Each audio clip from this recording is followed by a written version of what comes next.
Welcome to the deep dive, your shortcut to really getting to grips with complex topics. Today, we're heading way back, thousands of years actually, delving into one of history's most fascinating and frankly mysterious ancient civilizations, the Indus Valley Civilization. It really is an incredible subject. And a great place to start, I think, is with something you might have seen pictures of the Harappan seal. Ah, yes, that iconic image. Describe it for us. Well, picture this small, usually square piece of steatite, which is this really soft, pale kind of stone, and it's intricately carved, often with an animal, maybe a bull, maybe that strange one-horned creature people often call the unicorn. Right, the unicorn seal is probably the most famous. It is. Yeah. And then above the animal, there's always this line of script, signs, symbols, that even today we haven't managed to decipher. Still unreadable after all this time. It's just amazing. It's like a little window, isn't it? A silent glimpse into this world that was just buried for centuries. Exactly. And that seal really symbolizes the whole challenge and excitement of studying the Harappan or Indus Valley Civilization. Because we don't have their history books. We can't read their writing. Not yet, anyway. So how do we know anything about them? It almost entirely comes down to archaeology, Huh. to what they left behind. You know, their houses, which were surprisingly sophisticated. Their pots, ornaments, tools, and these seals, of course. Physical traces are our main evidence. Okay. So our mission today in this deep dive is to take all that archaeological detective work, all those finds, and kind of distill it. Yeah, precisely. We want to unpack it for you, pull out those key nuggets of knowledge, the surprising facts, the really crucial insights, and especially for those of you listening who might be preparing for competitive exams, like the IAS. Yes, very relevant for that audience. Absolutely. Understanding these details, the evidence, how interpretations are formed, and how they sometimes change that can be really important. It's about getting beyond just dates and names. Couldn't agree more. It's about appreciating the sheer ingenuity, the complexity of these ancient people. We'll look at what archaeologists found, but also how they figure things out, how they piece together this ancient puzzle, and like you said, how those interpretations can shift dramatically over time. Right. So we'll cover the timeline, the amazing urban planning that's a big one, what daily life might have been like, their economy, social structures, that mysterious script, and of course the big debates about where they came from and why they eventually declined. Sounds like a comprehensive deep dive. Let's start with the basics, setting the stage, names, dates, places. Okay, so first off, you'll hear two main names used interchangeably, Harappan Civilization and Indus Valley Civilization. Both are okay to use. Yep, both are perfectly correct. Harappan comes from Harappa, the site where the civilization's remains were first identified, the first place excavated. Indus Valley obviously refers to the major river system where many key sites are located, though as we'll see, it's spread much wider. And the time frame. We're talking a long period here, aren't we? It's not just one single chunk of time. That's a really crucial point. We're looking at a huge span, roughly from 6000 BCE all the way down to about 1300 BCE. Wow, nearly 5,000 years. Yeah, it's vast. And archaeologists usually break it down into three main phases to understand its development. First, there's the early Harappan. The beginning stage. Right, the formative phase, say roughly 6000 BCE to 2600 BCE. This is when you see distinctive pottery styles emerging, the real beginnings of settled agriculture taking hold, people starting to herd animals, pastoralism.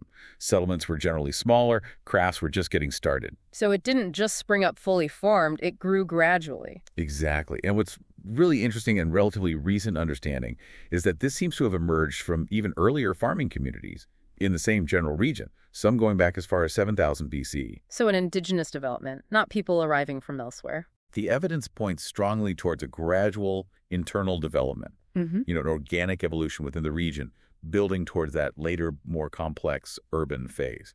It wasn't an overnight thing. The continuity is fascinating. Okay, so after the early Harappan, we get to the peak, right? No. What most people think of. Yes, that's the mature Harappan phase, roughly 2600 BCE to 1900 BCE. This is the classic period, the big planned cities, the sophisticated technology, the widespread trade, the seals, the weights, everything we associate most strongly with the civilization. It's a prosperous urban peak. The golden age, so to speak. You could call it that. And then following that, from about 1900 BCE down to 1300 BCE, we have the late Harappan phase.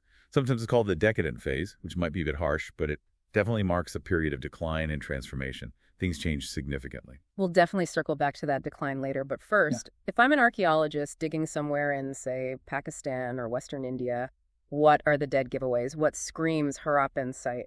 Oh, there's a definite Harappan signature, a toolkit of characteristic items.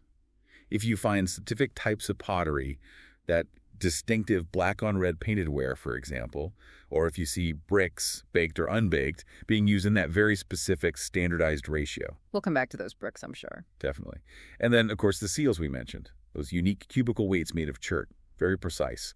Characteristic styles of beads, they made beads out of an incredible variety of materials, or specific forms of copper and bronze tools and vessels. If you find a cluster of these things, you're almost certainly looking at a Harappan site. They're found consistently across the whole area. And just how big was that area? You mentioned it spread beyond the Indus Valley itself. Immense. Much, much larger than the name Indus Valley suggests. We're talking sites spread across modern-day Afghanistan, large parts of Pakistan, Baluchistan, Sindh, Punjab provinces, and deep into India, Jammu and Kashmir, Punjab, Haryana, Rajasthan, even down into Uttar Pradesh, Gujarat, and Maharashtra. Wow, that's a huge geographical footprint, bigger than ancient Egypt or Mesopotamia. Right. In terms of geographical extent, yes, significantly larger. And the sheer number of sites discovered is staggering. Over 2,000 Harappan archaeological sites have been identified so far. 2,000? That's incredible. Is there a sort of heartland within that vast area, a place where they were most concentrated? Yes, there's a noticeable pattern. A large proportion, perhaps nearly 2/3 of all known sites, are actually found in the area between the Indus River system and what was once the Saraswati River Basin. The Saraswati, the river mentioned in ancient Indian texts, the Vedas. That's the one. It's now mostly a dry or seasonal river system, but the concentration of Harappan sites along its former course strongly suggests it was a major, vital river during their time, holding immense importance for the civilization's development and sustenance. That's a really important point, especially connecting archaeology with those ancient texts. And within this network were there major cities, big urban centers. Absolutely. Yeah. Among those 2,000 sites, 5 really stand out as major urban centers. Rakhigarhi, which we now know is probably the largest, Mohenjodaro, Harappa itself, Dholavira in Gujarat, and Gondwariwala in the Cholistan Desert. Okay, those are the big 5. But it wasn't just big cities. There was a whole hierarchy. Regional centers, smaller agricultural villages, specialized port towns like Lothal, and dedicated manufacturing centers. It was a complex, interconnected network. Right, a whole system. Okay, let's zoom in from the map to the people themselves. How did they live? What did they eat? How did they feed these large populations in the cities? Reconstructing diet is fascinating work. It relies heavily on specialists. You have archaeobotanists who study ancient plant remains, things like charred grains and seeds that survive burning. So basically, ancient burnt toast tells us what they grew. In a way, yes. And then you have archaeozoologists or zooarchaeologists who analyze animal bones found at the sites. Okay, so what have these specialists found in the Harappan pantry, so to speak? From the plant side, we know they cultivated and ate a pretty wide range of things. Wheat and barley were very common. Also lentils, chickpeas, sesame. Interestingly, millets seem to be found mainly in Gujarat sites, suggesting some regional variation in crops. What about rice? Was that a staple? Actually, finds of rice are relatively rare compared to wheat and barley across most Harappan sites, so probably not a primary staple everywhere, maybe more common in certain areas or later periods. But overall, this variety shows a really robust agricultural base, capable of supporting large populations. They were clearly very self-sufficient in food production. And the animal side. Meat, dairy. Were they hunters or farmers? The animal bones tell a clear story, too. Lots of cattle bones, cows, bulls, also sheep, goat, buffalo, and pig. And the studies showed these were overwhelmingly domesticated animals. So they were raising livestock for food? Yes, definitely part of their regular diet. Meat, possibly milk, hides, wool, the whole package. They also found bones of wild animals like boar, deer, and gharial. That's a type of crocodile. Did the Harappans hunt these themselves? That's harder to say for sure. They might have hunted them, or perhaps they traded for meat with other groups who were specialized hunters. We also find fish bones and remains of fowl, so they had a pretty varied diet from animal sources too. Okay, so agriculture and animal husbandry were key. How did they manage the farming? What technologies did they use? We know they fed big cities, so it must have been quite efficient. Well, the sheer amount of grain found is indirect evidence of successful agriculture. But we have more direct clues. Representations of bulls on seals and in terracotta figurines are very common. Like the unicorn seal often has a bull-like body. Exactly. And these strongly suggest that oxen were well known and almost certainly used for plowing. That's a huge technological step for agriculture. Do you have actual evidence of plows? We do. Archaeologists have found terracotta models of plows at sites like Khalistan and Banawali in Haryana. Little toy plows, essentially, but they show the form. Wow, that's fantastic evidence. Even better, at Kalibangan in Rajasthan, in the early Harappan levels, they found an actual plowed field preserved under later layers. You're kidding! An ancient plowed field. Yes. And it's incredibly informative. It shows two sets of furrows running at right angles to each other. What does that mean? It strongly suggests they were practicing double cropping, growing two different crops in the same field at the same time. That implies a really sophisticated understanding of agriculture, soil management, and maximizing yields. It's quite advanced for the period. That really is impressive. What about harvesting the crops? That's a bit less clear. Did they use stone tools, like sickle blades made of flint set into wooden handles?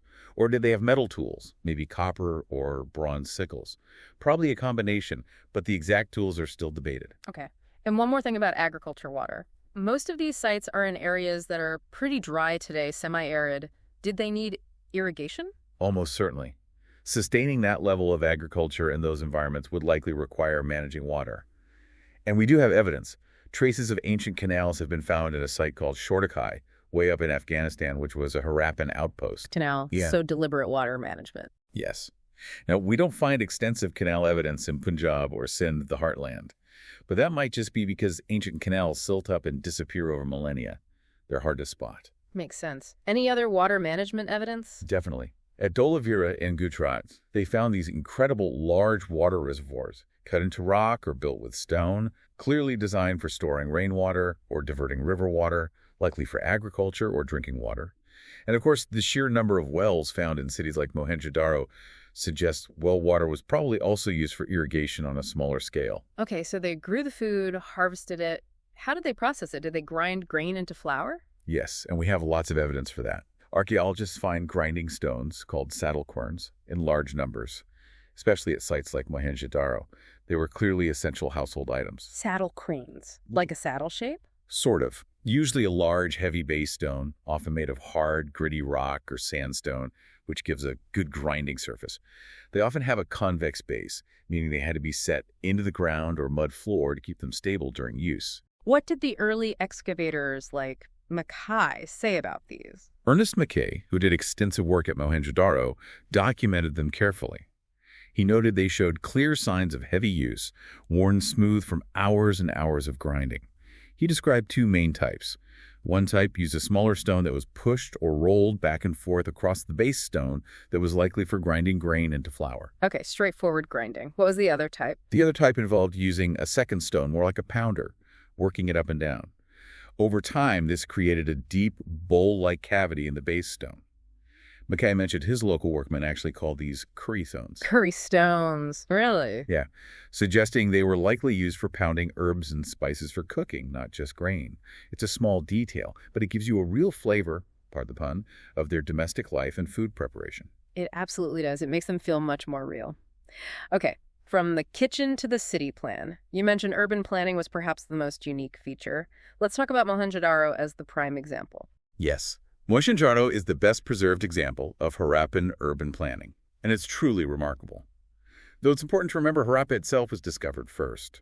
But Harappa was badly damaged, you said. Tragically, yes. By brick robbers in the 19th century. Alexander Cunningham, the first head of the Archaeological Survey of India, visited in the 1870s and was dismayed. He estimated that bricks looted from Harappa had been used to lay the railway ballast for about 100 miles of track between Lahore and Multan. 100 miles, that's devastating. An ancient city destroyed for railway parts. It's a stark reminder of how vulnerable these sites are. Mohenjodaro, thankfully, escaped that level of destruction. So what made Mohenjodaro a planned urban center? What are the key features? The most obvious feature is its layout. The city was clearly divided into two distinct sections.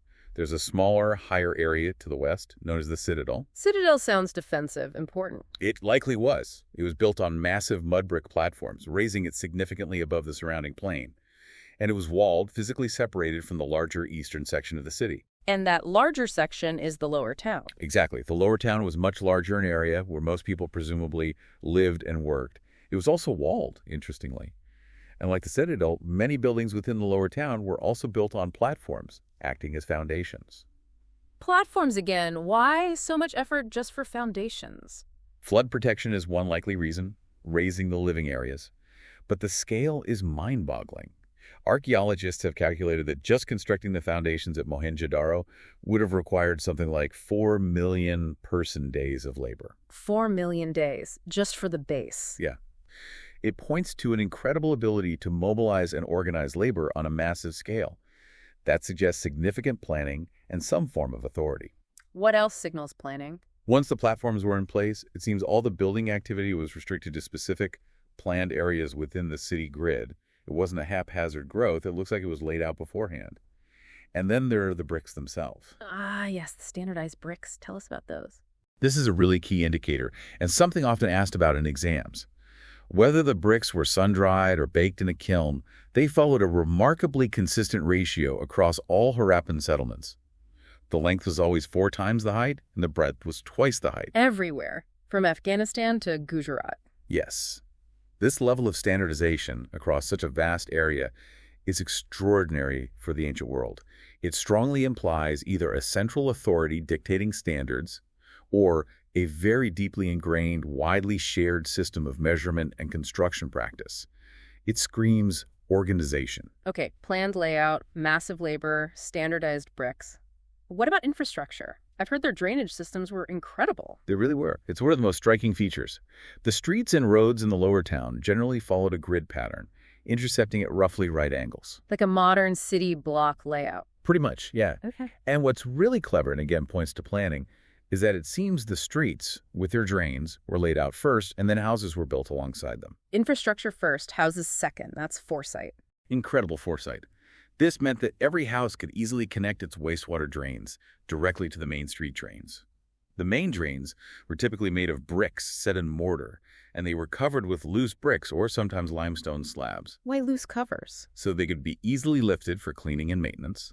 They even had sumps or settlement pits at intervals where solid waste could collect, allowing the liquid waste to flow out, preventing blockages. It was a remarkably well-thought-out system. And this wasn't just in the big cities. No. Even smaller settlements, like Lothal down in Gujarat, had sophisticated drainage. Even where houses were mainly built of mud brick, the drains are often made of more durable burnt brick. Mackay was right to call it certainly the most complete ancient system as yet discovered. It's a testament to their concern for sanitation and public health. Truly amazing. What about the houses themselves? What was domestic life like inside these planned cities? The residential buildings, especially in the lower town of Mohenjodaro, give us some good clues. They were typically centered around a courtyard. A central courtyard, like in some traditional houses today. Exactly, with rooms opening off it on all sides. Yeah. This courtyard would have been the hub of activity cooking, grinding grain, maybe weaving, other crafts, especially during hot weather.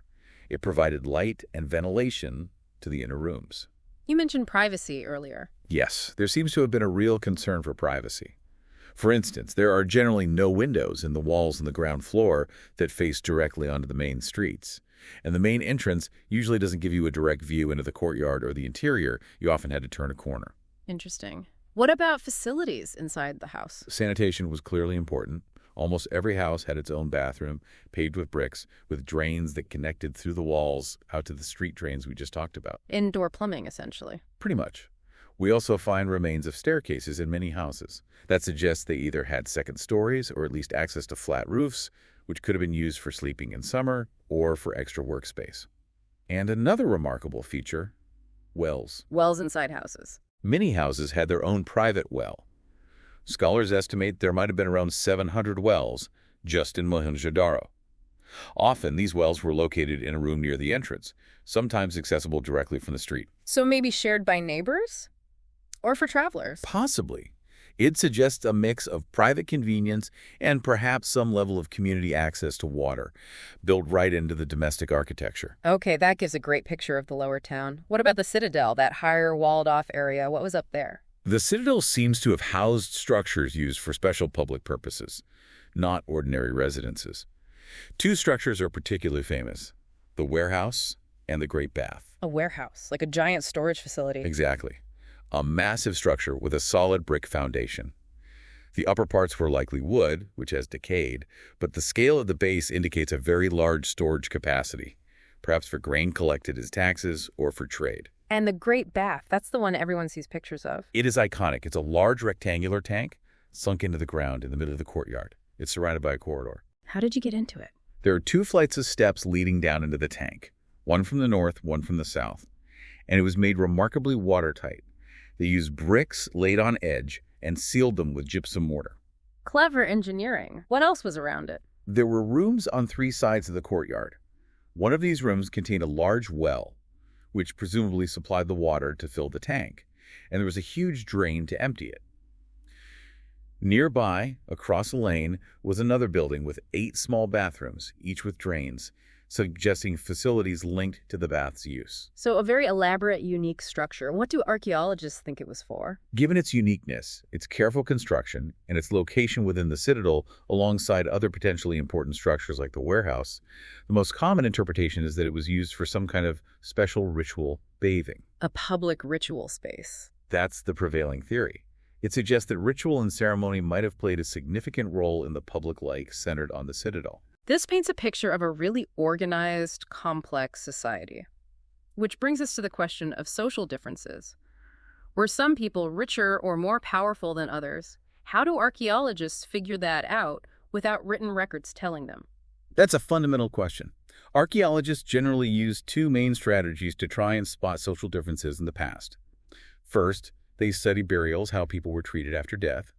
Second, they look for objects that might be considered luxuries. Okay, let's start with burials. Are we talking about grand tombs filled with treasure, like in ancient Egypt? Well, that's the interesting contrast. Generally, Harappan burials are quite simple. The dead were usually just laid in pits. No pyramids, then? Definitely no pyramids. Yeah. Sometimes the pits might be lined with bricks. Does that indicate higher status? Maybe, but archaeologists aren't entirely sure. It's not a dramatic difference. What about grave goods, things buried with the body? They do find some things, usually pottery, maybe some ornaments. This might suggest a belief in an afterlife, where the deceased might need these items. Jewelry, like beads or bangles, is found in burials of both men and women. Any specific examples? Yes, there was a fascinating find at Harappa in the 1980s. In one burial, near the skull of a male, they found an ornament made of 3 shell rings, a bead of jasper, which is a semi-precious stone, and hundreds of tiny, tiny micro beads. Copper mirrors have also been found in some graves. So some personal items, but not mountains of gold. Exactly. The overall conclusion, and this is important to contrast with Egypt, is that the Harappans generally did not believe in burying precious things with the dead. Their wealth and status seem to have been expressed differently, perhaps more in life than in death. Okay, so burials don't show huge differences. What about the other strategy, looking for luxuries? How does that work? Archaeologists try to distinguish between what they call utilitarian objects and luxury objects. Utilitarian things are for everyday use tools, basic pottery, needles, flesh rubbers, maybe for cleaning the skin. They're usually made of common, easily available materials like clay or stone, and you find them distributed pretty widely throughout settlements. Makes sense. And luxuries? Luxuries are things considered rare. Maybe they're made of costly, non-local materials that had to be traded over long distances, or maybe they required really complicated, specialized technologies to produce. Can you give an example of a Harappan luxury? A classic example is small pots made of faience. Faience. What's that? It's a man-made material, not a natural stone. It was made by grinding up sand or silica, mixing it with a colorant and some kind of gum or binder, and then firing it. It creates this glassy, often blue or green material. But it was apparently quite difficult and time-consuming to make. So faience objects were valuable. Yes. These little faience pots, maybe used for perfumes or cosmetics, are considered luxuries because they were hard to produce. And significantly, you find them concentrated in the large, presumably wealthier settlements like Mohenjodaro and Harappa. You rarely, if ever, find them in smaller villages like Calabungan. So the distribution pattern tells a story. Exactly. Same with gold. Gold objects were rare and considered very precious. When gold is found, it's almost always in hoards collections, deliberately hidden or stored away, not usually in burials. This concentration of rare, valuable items in the big cities suggests they were centers of wealth and status. But you mentioned earlier this classification can be tricky. Utilitarian versus luxury. It can be. What happens when you find an everyday utilitarian object made out of a rare, difficult-to-make material? For example, spindle whorls used for spinning thread, definitely utilitarian, are sometimes found made of faience. So is that whorl a utility item or a luxury? It blurs the lines and shows the complexities archaeologists grapple with. Right. Context and material both matter. Okay, we've touched on beads and faience. Let's talk more about craft production. How are all these things made, and where? For understanding craft production, a site called Mohenjodaro is incredibly important. It's tiny compared to Mohenjodaro, less than 7 hectares, versus Mohenjodaro's 125. Tiny, but significant. Very significant, because it seems Mohenjodaro was almost entirely dedicated to craft production. It's like a specialized industrial zone. What kind of crafts were going on there? A whole range. Bead making was huge, shell cutting, metalworking, copper and bronze, seal making, and even making those precise stone weights we talked about. Let's focus on bead making. You said they used lots of materials. An amazing variety. Stones like carnelian, that beautiful red stone. Yeah. Jasper, crystal, quartz, steatite, the soft stone used for seals too. Metals like copper, bronze, and gold, plus shell, faience, and even terracotta or baked clay. Were the beads complex or just simple shapes? Many were very complex. Some were made of 2 or more different stones carefully cemented together. Some had stone beads decorated with gold caps. The shapes were incredibly varied, too. Disc-shaped, cylindrical, spherical, barrel-shaped, segmented.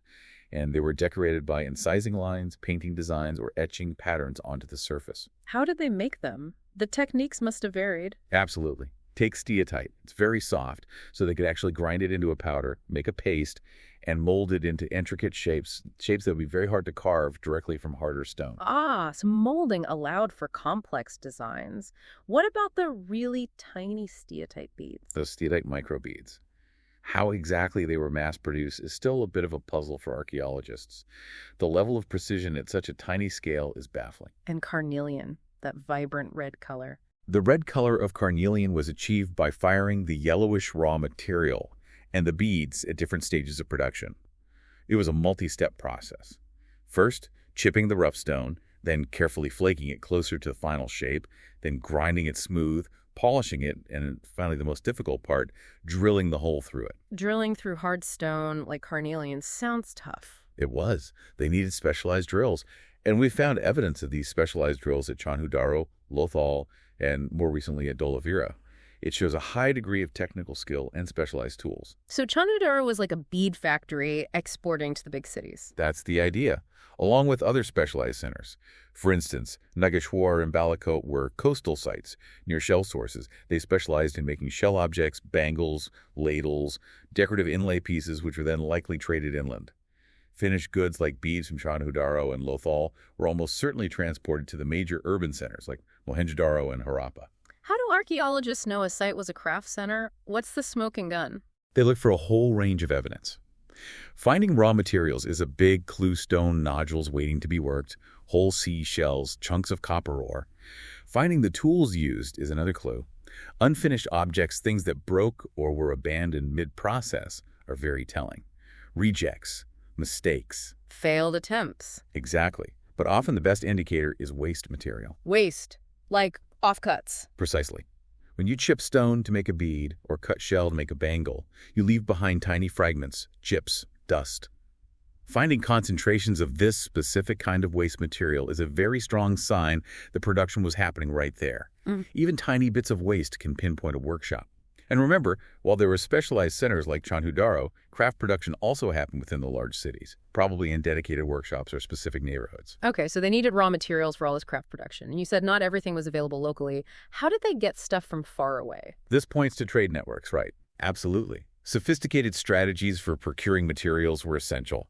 For moving goods overland, we find these little terracotta models of bullock carts. Toy carts. Yeah, they look like toys, but they strongly suggest that bullock carts were a common mode of transport for goods and people across land. And for heavier stuff or longer distances, river routes along the Indus and its tributaries and coastal sea routes were almost certainly very important. Water transport is much more efficient for bulk goods. Makes sense. Yeah. Where were they getting materials from within the subcontinent first? They were very strategic about it. One strategy was to actually establish settlements near the sources of raw materials. We mentioned Nageshwar and Balakot for shell. Shortakai, way up in Afghanistan, seems to have been established specifically to access lapis lazuli, that highly valued blue stone found nearby. Lothal in Gujarat was near sources of carnelian from Bharuch, steatite from nearby Rajasthan and Gujarat, and metal ores from Rajasthan. So setting up outposts, did they also just send people out to get stuff? Yes. Sending expeditions was another key strategy.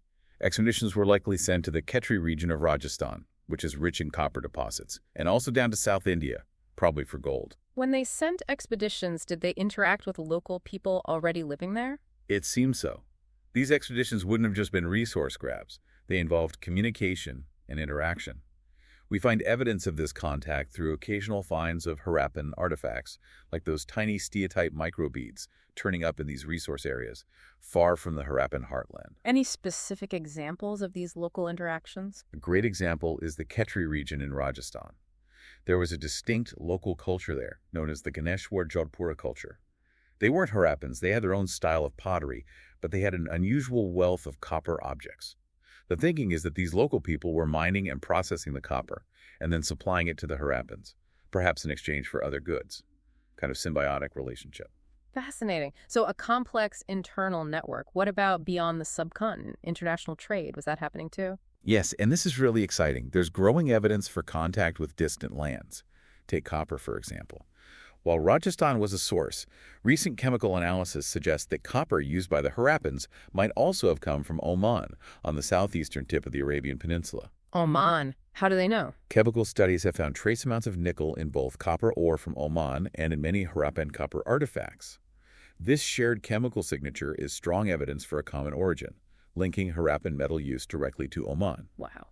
Any other clues pointing to Oman? Yes. A very distinctive type of large Harappan storage jar, often coated inside with a thick layer of black clay, probably to make it waterproof, has been found at several archaeological sites in Oman. What was in the jars? We don't know for sure. Maybe the Harappans traded liquids, oils, or grains in these jars in exchange for Omani copper or other goods like dates or pearls, perhaps. But the jars themselves are clearly Harappan, found far from home. And there's more. Remember those Mesopotamian texts we mentioned briefly? Texts from Mesopotamia, dating back to the 3rd millennium BCE, talk about importing copper from a land called Magan. And Magan is thought to be Oman. That's the general consensus among scholars, yes. And interestingly, copper artifacts found in Mesopotamia from that period also sometimes contain those nickel traces. It suggests a complex three-way trade, perhaps, linking Harappa, Oman, Magan, and Mesopotamia. So Mesopotamia knew about Omanigan. Did their texts mention the Harappan region itself? They did. Mesopotamian texts mention trade contacts with Dilmun, usually identified as modern Bahrain, Magan, Oman, and a third place called Meluha. And Meluha is? Widely believed by scholars to be the Mesopotamian name for the Harappan region, or at least a significant part of it. What did they say they got from Meluha? The texts list valuable goods. Carnelian, those red beads again, lapis lazuli, copper, gold, and various kinds of exotic woods. Any other intriguing details from those texts? There's a lovely bit in a Mesopotamian myth about Meluha. It says something like, "May your bird be the Haja bird, may its call be heard in the royal palace." Some archaeologists think the Haja bird might be the peacock, maybe named for its call. It adds a touch of color to these ancient trade links. A peacock in the Mesopotamian palace. That's wonderful. How did this trade happen? Over land? By sea? Given the distances involved, especially to Mesopotamia and Oman, sea trade seems highly likely. And the Mesopotamian texts themselves support this. They sometimes refer to Meluha as a land of seafarers. Plus, we have archaeological evidence, depictions of ships and boats on Harappan seals. They clearly had maritime capability. Any artifacts showing direct links? Mesopotamian things in Harappa or vice versa? Yes, there are cross-cultural finds. For example, a typical Mesopotamian cylinder seal, but carved with a humped bull motif, which is very characteristic of the Indus region, has been found. In Bahrain, ancient Dilmun, they found round seals, typical of the Persian Gulf style, but some carry Harappan motifs or even Harappan script. And perhaps most tellingly, the local weights used in Dilmun actually followed the Harappan standard weight system. Wow, using Harappan weights in Bahrain, that shows really close integration. It really does. It points to a deeply interconnected maritime trade network spanning a vast area with shared standards and regular contact. Okay, this level of complex trade, standardized weights, planned cities, it all screams organization. Which brings us back to that big question. Who was in charge? What about ancient authority? Seals, script, weights, they seem linked to control, right? They absolutely do. Seals and sealings, for instance, were crucial for long-distance communication and trade. Imagine a bag of goods being sent. You tie it up, put a lump of wet clay over the knot, and press your seal into it. Creating a sealing. Exactly. If the sealing was intact when it arrived, the recipient knew the bag hadn't been tampered with. And the seal impression itself identified the sender, their name, their title, their trade guild, whatever the symbol represented. It was about security and identity. And the script on the seals played a role in that. Presumably, yes. Harappan seals usually have a line of writing at the top, which likely conveyed the owner's name or title. The animal motif below might have also conveyed meaning, perhaps to those who couldn't read the script itself. But we still can't read that script. What do we know about it? It remains stubbornly undeciphered, which is a huge gap in our knowledge. The inscriptions are generally very short. The longest one found has only about 26 signs. It's definitely not alphabetical because there are too many signs. Somewhere between 375 and 400 distinct signs have been identified. Wow, that many. So maybe more like Chinese characters or Egyptian hieroglyphs? Possibly something logosyllabic, where signs represent words or syllables. We also think it was probably written from right to left. How can they tell? Sometimes on the seals, the signs on the left side seem a bit squashed or crammed in, as if the engraver was running out of space as they wrote from right to left. Clever observation. Where else is this writing found, besides seals? On lots of things, actually. Copper tools, the rims of storage jars, copper and terracotta tablets, jewelry, even bone rods. And famously, at Dolavira, they found what looks like a large signboard made of white gypsum inlay, possibly fallen from above a gateway. The fact that writing appears on so many different kinds of objects raises interesting questions about how widespread literacy might have been. Was it just elites, or did more people have some basic understanding we just don't know? Another mystery. Okay, what about the weights? You mentioned them being precise. Extremely precise. They clearly had a regulated system of exchange, controlled by these weights. They were usually made of a stone called chert, generally cubical in shape, with no markings on them. How did the system work? What were the denominations? The lower denominations followed a binary system, 1, 2, 4, 8, 16, 32, up to 12,800. The higher denominations used a decimal system, multiples like 160, 200, 320, 644. The smaller weights were probably used for weighing precious metals and jewelry, the larger ones for grain or other bulk goods. We've even found metal scale pans. It all points to a very controlled economy. Okay, uniformity in artifacts, planned cities, standardized bricks, controlled weights and measures, strategic settlements. It all points to complex decisions being made and implemented. So, back to the rulers. Who was making these decisions? That's the million-dollar question, isn't it? The archaeological record gives us, well, no immediate answers, as the source material puts it. There's no obvious center of power, no clear depictions of kings or queens like you see in Egypt or Mesopotamia. What about that palace at Mohenjodaro you mentioned? Yes, there's a large building that early excavators labeled a palace, but honestly, no spectacular finds were associated with it that scream royal residence. Nothing comparable to, say, Tutankhamun's tomb. And then there's the famous priest king statue. Right, the seated figure. Why priest king? That label really came from archaeologists drawing parallels with Mesopotamia, where rulers often held both political and religious authority. They were priest kings. But for Harappa, we don't really understand their ritual practices well, nor do we know if religious leaders also held political power. So priest king is an interpretation, a guess based on analogy, not solid proof. So, if we don't have clear palaces or obvious rulers, what are the main theories about how Harappan society was governed? There are basically three main schools of thought among scholars. One idea is that maybe there were no rulers, that it was a remarkably egalitarian society where everyone had more or less equal status. Seems unlikely given the scale of organization, but okay. What else? Another theory suggests there wasn't one single state, but perhaps multiple centers of power. Maybe Mohenjodaro had its own ruler, Harappa had its own, and so on. Separate city-states, essentially. That seems plausible. What's the third option? The third, and perhaps most compelling for many scholars, is that there was a single integrated state covering the entire Harappan region. The evidence for this is that striking uniformity we keep talking about in artifacts, bricks, city planning, the weight system, the ability to access resources from far-flung areas. All that seems to point towards some kind of unifying political structure or system. A single Harappan state, but without a clear king. Exactly. Which has led some to wonder if maybe they practiced some form of collective or even democratic governance. Perhaps those large public structures like the Great Bath or the granaries were built for communal benefit rather than glorifying a single ruler. It's still very much debated. A huge puzzle. And then this incredibly organized, widespread civilization ends, or at least transforms dramatically. What happened? The end of the civilization. Right. The decline phase, starting around 1900 BCE, but becoming really evident by about 1800 BCE, what we see is that most of the mature Harappan sites in core areas like Khalistan, the desert region near the Saraswati, were abandoned. Abandoned, just left empty. Largely, yes. But interestingly, at the same time, we see populations apparently expanding into new areas further east into Gujarat, Haryana, and western Uttar Pradesh. So it looks like a geographical shift was happening. People moving out of the old heartland. What happened in the sites that did continue to be occupied after 1900 BCE? They show a real transformation in material culture, what's often called the late Harappan, or sometimes the decadent phase. The distinctive hallmarks of the mature Harappan periods start to disappear. Like what? Weights, seals, those special beads, the script itself, evidence for long-distance trade, complex craft specialization, all of these fade out or vanish entirely from the archaeological record. So the key identifiers are gone. What replaced them? Generally, what we see is a decline in quality and complexity. Fewer materials seem to have been used, production levels dropped, house construction techniques became less sophisticated, less organized.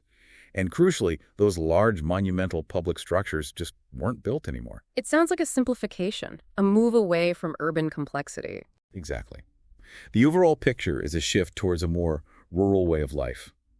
These later phases are often termed late Harappan or successor cultures. Why? What caused this widespread decline? This is a huge debate, isn't it? Massive debate. Lots of theories have been proposed over the years. Climate change is a big one. Maybe shifts in monsoon patterns led to droughts or floods. Deforestation, caused by centuries of firing bricks and clearing land, could have degraded the environment. Excessive floods might have destroyed cities. Rivers shifting course or drying up, especially a Saraswati, could have been catastrophic. Overuse of the landscape. Any single one of those explain the whole thing? Probably not. While factors like climate change or river shifts could certainly explain the decline or abandonment of specific cities or regions, none of them, on their own, seem to fully explain the collapse of the entire civilization across such a vast area. So what's the leading idea now? A strong argument, and one important for exams, is that the decline wasn't just about environmental factors, but about the disintegration of the unifying political or social structure. That strong unifying element, maybe the Harappan state itself, seems to have come to an end. How does the evidence support that? The disappearance of the things that symbolize that unity. The seals, the script, the distinctive standardized beads and pottery, the shift from universal weights to diverse local weight systems, the general decline and abandonment of cities. All these point to a breakdown in the overarching system that held the mature Harappan world together. And after this, it took over 1,000 years for large cities to reemerge in the subcontinent, and significantly, they emerged in a totally different area, the Ganga Valley. Okay, now this leads us to a really critical point, especially for historical understanding in India. The old Aryan invasion theory and how it's been reevaluated. This is often controversial. It is, and understanding the history of this idea is crucial. Early interpretations played a big role. Back in the 1920s and 30s, excavators like John Marshall found skeletons at Mohenjodaro, some seemingly in positions suggesting violent death, like in the area called Dead Man Lane. This led to talk of a massacre. And how did that get linked to Aryans? That connection was really solidified by R.E.M. Wheeler, who became Director General of the ASI later in the 1940s. Wheeler was very familiar with the Rig Veda, the earliest Vedic text, which mentions its war god Indra as Puramdara, meaning destroyer of forts. And the Harappans had fortified cities. Exactly.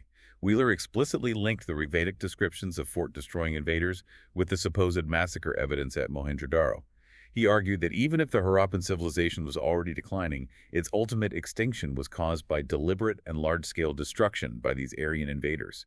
He famously wrote, "On circumstantial evidence, Indra stands accused."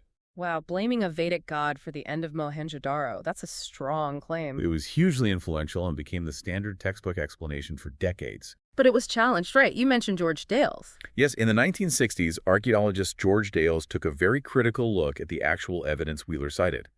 He pointed out major problems. The skeletons weren't all from the same time period, so they couldn't represent a single massacre event. Most weren't even found in the uppermost, latest levels of the city. The context suggested sloppy burials, not battle victims. What else did Dales find or not find? Crucially, he noted there was no widespread destruction layer, no evidence of massive burning or warfare covering the final phase of Mohenjodaro, no signs of a final battle, no hordes of weapons, no bodies of warriors in armor defending the citadel. Dales effectively dismantled the archaeological basis for Wheeler's invasion theory, showing how a careful re-examination of the same evidence could lead to a completely different conclusion. A powerful lesson in archaeological interpretation. But the story doesn't end there. There's very recent genetic evidence, isn't there, from Rakhigarhi? Absolutely. This is cutting-edge archaeogenetic research, and it's potentially transformative. Rakhigarhi in Haryana is now known to be the largest Harappan city, even bigger than Mohenjodaro. And they got DNA from skeletons there. Yes. A major study published in 2019, led by Vasant Shinde and involving teams from India and Harvard, successfully extracted and analyzed ancient DNA from skeletal remains found at Rakhigarhi. What did the DNA tell them about the Harappan people and their origins? The findings were groundbreaking. Firstly, the DNA suggests the Harappans were indigenous people of the region, with genetic roots stretching back possibly 10,000 years or more in South Asia. So not migrants from the West like the old invasion theory suggested. The DNA evidence doesn't support a large-scale migration into the region that formed the Harappan population. Instead, it points to local origins. Even more significantly, the study found that the genetic lineage of these Harappans has largely continued till today, meaning that a substantial majority of modern South Asians appear to be direct descendants of the Harappan population. There's genetic continuity, while there's some evidence of later gene flow and mixture from various regions like Central Asia or Iran. It doesn't look like a massive replacement event. So the study basically rules out the large-scale Aryan migration replacing the Harappans. The authors concluded exactly that. They state the continuity without any break in genetic history, as well as cultural history, rules out large-scale immigration of the so-called Aryans. Instead, it suggests a process where people from outside were gradually absorbed into the existing population fabric over millennia. They found at no stage the genetic history of the Indians was either discontinued or broken. That fundamentally changes the narrative. It does. And they even found evidence suggesting Harappan-related genes spread outwards towards Iran and Central Asia at times. And one more fascinating detail, they did 3D facial reconstructions from the Rakhigarhi skulls. What do they look like? The reconstructions showed a remarkable similarity to the modern population of Haryana, the region where Rakhigarhi is located. It's a visual reinforcement of that idea of unbroken continuity for 5,000 years. This research is really reshaping our understanding of South Asian population history. Absolutely incredible stuff. Okay, let's switch gears slightly. How was this civilization, forgotten for millennia, actually discovered in the first place? Well, as the cities crumbled and were buried, people genuinely forgot about them. Over centuries, strange artifacts would occasionally turn up, washed out by floods, uncovered by farmers plowing, found by people digging, just odd bits and pieces without a known story. So the evidence was there, but ignored or misunderstood. What about Cunningham, the first Director General of the ASI back in the 19th century? Did he encounter Harappan stuff? He did. Cunningham's main focus, though, was on historical archaeology, particularly the periods documented in written texts. He relied heavily on the accounts of Chinese Buddhist pilgrims who traveled India much later, using their writings to locate ancient cities and monasteries they mentioned. So he was looking for places with known names, known histories. Exactly. Harappa wasn't mentioned in those pilgrim accounts. It wasn't known as an early historic city. So even though Harappan artifacts did reach Cunningham, someone even gave him a Harappan seal, he couldn't place it. He noted it, tried to fit it into the time frame he knew, thinking Indian history began much later with cities in the Ganga Valley, but ultimately he missed its true significance and vast antiquity. His reliance on texts blinded him to this much older, undocumented civilization. A classic case of looking for what you expect to find. So when did the penny finally drop? In the early 20th century, archaeologists like Dayaram Sani started finding seals at Harappa in layers that were clearly much, much older than the historical periods Cunningham knew. Then, crucially, Rakal Das Banerjee found very similar seals hundreds of miles away at Mohenjodaro. Connecting the dots between the two sites. Precisely. That was the key moment. It showed these weren't isolated finds, but belonged to a single, widespread ancient culture that nobody had recognized before. And who announced this to the world? That was John Marshall, who was the Director General of the ASI in 1924. He made the official announcement of the discovery of this new civilization in the Indus Valley. It pushed back the known history of urbanism in India by millennia. As one historian famously said, Marshall left India 3,000 years older than he had found her. What an impact. Was there confirmation from elsewhere? Yes, around the same time, similar seals previously unidentified were being found in excavations in Mesopotamia. This confirmed the Indus civilization was contemporary with ancient Mesopotamia, placing it firmly among the world's great early civilizations. Marshall sounds like a key figure. What was his background? He was the first really professional archaeologist to lead the ASI, bringing experience from working in Greece and Crete. He was interested not just in spectacular finds, but also in understanding patterns of everyday life, which was a big step forward. But he had a flaw in his digging technique, right? Something about layers. Yes, and this is a crucial point about archaeological method. Marshall tended to excavate horizontally, digging across the site in uniform, measured levels, rather than following the natural layers or stratigraphy of the mound. What's the problem with that? The problem is that occupational debris builds up in layers over time, the lowest being the oldest. Artifacts found within a specific natural layer belong together chronologically. By digging in artificial horizontal units, Marshall mixed artifacts from different real layers, different time periods. This meant invaluable contextual information about how things related to each other in time was irretrievably lost. Oh, dear. So who fixed that? That was R.E.M. Wheeler again, when he became Director General in 1944. Wheeler, with his military background, brought discipline and recognized the absolute necessity of following the stratigraphy, digging layer by layer. His methods dramatically improved the quality of excavation in India. And after partition in 1947, when Harappa and Mohenjodaro went to Pakistan, what happened in India? That spurred a major effort by Indian archaeologists to find new sites within India's borders. Extensive surveys and excavations began in places like Kutch, Gujarat, Punjab, and Haryana.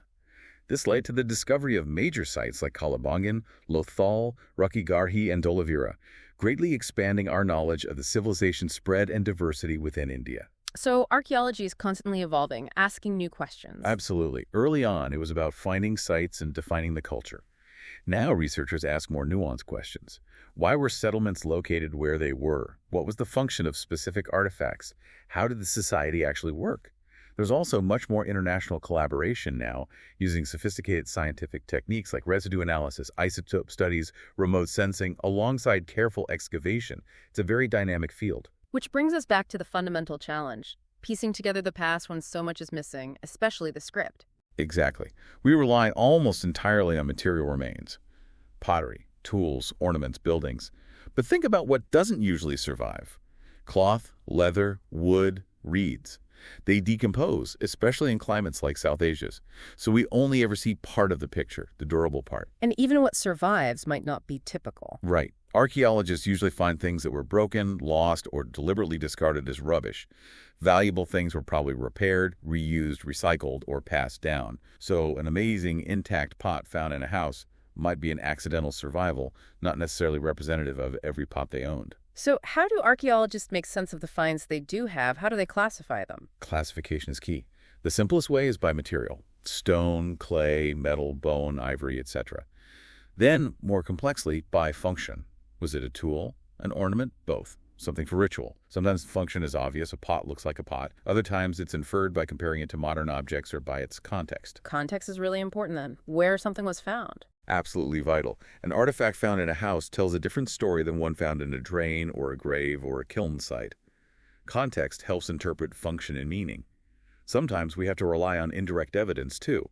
For clothing, for example, actual cloth rarely survives. But we might find traces of cotton fibers or see clothing depicted on statues or seals. And interpretation depends on having a framework. Yes. You need a frame of reference. That first Harappan seal Cunningham saw didn't make sense on its own. It only became meaningful when archaeologists understood the overall cultural sequence in the Indus Valley and could compare it with finds from contemporary Mesopotamia. This leads us nicely to the trickiest area of interpretation: religion. How on earth do you reconstruct beliefs from objects? It's highly speculative, probably the area where interpretation is most challenging and debated. Early archaeologists often looked for the unusual or unfamiliar and assigned it religious significance. Like the mother goddess figurines? Exactly. These terracotta figures of women, often heavily ornamented with elaborate headdresses, were widely interpreted as mother goddesses, suggesting fertility cults. Similarly, Those rare stone statues of seated men, like the priest king, were given a religious classification. What about structures, the Great Bath? Yes, structures like the Great Bath, or the features identified as fire altars at Calibangan and Lothal, have often been assigned ritual significance. Seals depicting scenes that look ceremonial, or motifs like certain plants, suggesting nature worship, or mythical animals like the unicorn, are all drawn into interpretations of belief. And the famous Proto-Shiva. Right. That figure on some seals, seated cross-legged, maybe in a yogic pose, sometimes surrounded by animals. It's been famously interpreted as Proto-Shiva, an early form of the Hindu god Shiva, particularly in his aspect as Pashupati, lord of animals. And some conical stone objects found are often interpreted as lingas, associated with Shiva worship later. But isn't there a danger of reading later beliefs back into the past? That's the critical issue. This approach relies on assuming continuity, using later Hindu traditions, the known, to interpret these much older Harappan finds, the unknown. While that might work reasonably well for practical things like grinding stones, applying it to religious symbols is much more speculative and potentially misleading. So the Proto-Shiva idea has been questioned. Yes. For instance, if you look at the Rig Veda, the earliest Vedic text, compiled later, maybe 1500 to 1000 BCE, it mentions a god Rudra, who later becomes associated with Shiva. But the Rigvedic Rudra is not described as Pashupati, lord of animals, in the same way, nor explicitly as a yogi. This discrepancy makes the direct identification questionable. Some scholars now suggest the seal feature might represent a shaman, rather than an early Hindu deity. It highlights the ambiguity. It really shows how interpretation is an ongoing process. So what are the big unanswered questions? What's left for future research? Oh, plenty. Was the Great Bath definitely ritual? How widespread was literacy, really? Why is there so little social difference visible in the burials compared to, say, Egypt? And big questions about gender. What were women's roles beyond the household? Did they make pottery or just paint it? What were those female figurines actually for? That's a whole area needing much more investigation. And the relationship between Harappans and the Vedic people. Still a major area of debate and research, especially with the new genetic findings. Some scholars argue for continuity, suggesting they were the same people. But that requires much more evidence and careful synthesis of archaeology, genetics, linguistics, and textual studies. We know a lot about the Harappan economy, social structures, technology, but these fundamental questions about identity, belief, and the transition periods keep driving research forward. This has been an absolutely fantastic deep dive. We've gone from those tiny mysterious seals to vast planned cities, complex trade networks, and right into the heart of the ongoing debates about governance, decline, and identity. It really underscores how archaeologists piece together this incredible story from material clues even without a readable script. And it highlights how that story is constantly being revised, isn't it? New discoveries, new scientific methods like the DNA analysis, they force us to rethink old assumptions. The Harappan Civilization isn't a closed book. It's a narrative still unfolding. Absolutely. And that brings us to our final thought for you, the listener. That idea of unbroken continuity suggested by the Rakhigardi research is profoundly thought-provoking. It suggests the Harappan civilization isn't just some long-lost ancient culture, but potentially the foundational layer for much of the subsequent genetic and cultural history of South Asia. The past, in this sense, isn't just prologue, it's deeply embedded in the present. So the question to ponder is, how does understanding these incredibly ancient roots, this deep continuity, reshape our understanding of identity, history, and the complex tapestry of the subcontinent today? It challenges us to think critically about historical narratives and what it truly means to be connected to such a deep past. Something to definitely mull over. Thank you for diving deep with us today.